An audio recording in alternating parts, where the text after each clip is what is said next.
Hello friends, last time we have seen what is the undamped free vibrations, right? And we have seen three methods. By using three methods, we can find out the natural frequency.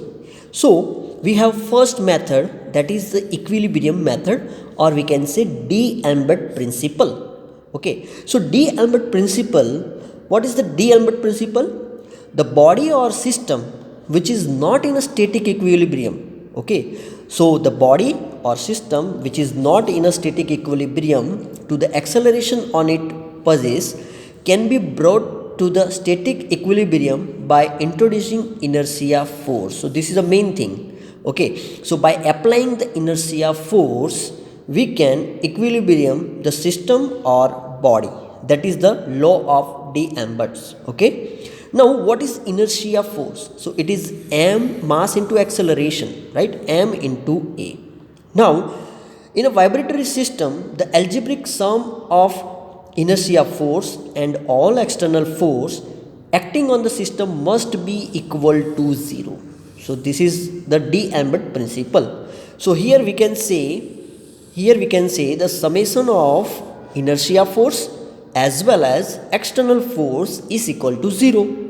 Okay, so this is what D Alemberts say, right? So inertia force, that is m into a, or we can say acceleration, we can express it by x double dot, m into x double dot plus k x plus delta minus mg. Now what is this? Let us understand.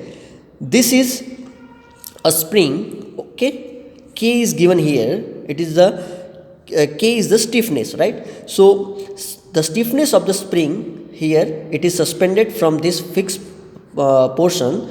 Okay, now when we apply the mass in a second position, we apply the mass. So this is unstrained condition.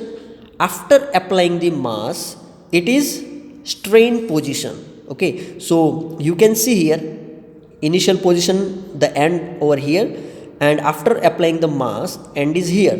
So this is the deflection delta, right? So after applying mass, this is a deflection. Okay, and here this is a free body diagram. That upward force, that is k delta, okay, and downward force, that is mg, which is okay. So we can say mg is equal to k delta. It is equal and opposite. Okay, mg is equal to k delta, which is equal and opposite. By this diagram we can say, right? Now we apply the external force on mass m.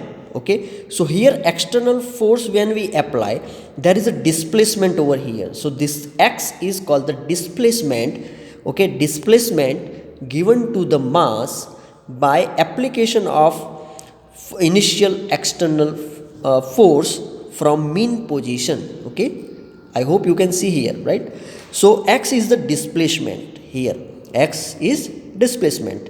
So here free body diagram, we can say k x plus delta. Okay, that is a spring force, k x plus delta upon mg, right? So this is the basic thing. Here you can see this is a inertia force, this is a spring force or restoring force. Okay, so k x plus delta, that is a restoring force which is also upward side. This is inertia force, also upward side, and gravitational force is downward side. Okay, so this is upward side, this force is upward side, this force is upward side, and this force is downward side. That's why it is a minus sign over here, right? So this equation you should remember, mx double dot plus kx plus delta minus mg is equal to 0. Now let us come to that equation again. So here we have to multiply kx and k delta, right? So here we have multiplied it kx plus k delta, and as we know mg is equal to k delta, right? We can say mg is equal to k delta because from this figure, as I told you, mg and k delta, it is equal, right? So k delta, instead of mg we put over here k delta will be gone. So here mx double dot plus kx is equal to 0. So x double dot plus m comes to here, k upon m into x is equal to 0, and this is equation 1. Now if you see my second part, simple harmonic motion, then we have derived one equation of simple harmonic motion. Okay, so this equation is same like this equation, so we have to compare these equations 1 and 2. Okay, so omega n square is equal to k upon m. So here omega n is equal to under root k upon m. Here square is gone, so here under root is there, k upon m. Okay, so we know the frequency, we know the equation of the frequency. Fn is equal to omega n upon 2 pi. That also we have seen in the second or maybe third part. Fn is equal to omega n upon 2 pi. Now put the value of omega n. So 1 upon 2 pi under root k upon m hertz. Okay, so as we know mg is equal to k delta, so m comes to here and delta comes to here, so it's g upon delta also we can write instead of k upon m. Okay, so frequency Fn is equal to 1 upon 2 pi under root g upon delta instead of k upon m, and the unit is hertz, right? And periodic time.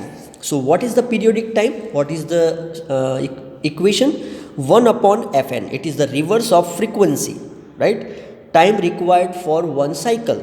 So 1 upon Fn is equal to 1 upon, so put the value of Fn over here, 1 upon 2 pi under root k upon m. Now 2 pi comes to here, okay, and m also comes to upward, so m upon k under root m upon k. So finally periodic time Tp is equal to, we can say, 2 pi under root m upon k second. So this is the equation for frequency and periodic time by using D Alemberts principle, or we can say equilibrium method. Okay, so I hope guys you understand the equilibrium method or D Alemberts principle for find out the frequency in a vibration. Okay, so if you like this video, press the like button, share this video to your friends, and please don't forget to subscribe my channel. Thank you. Jai Hind, Jai Bharat.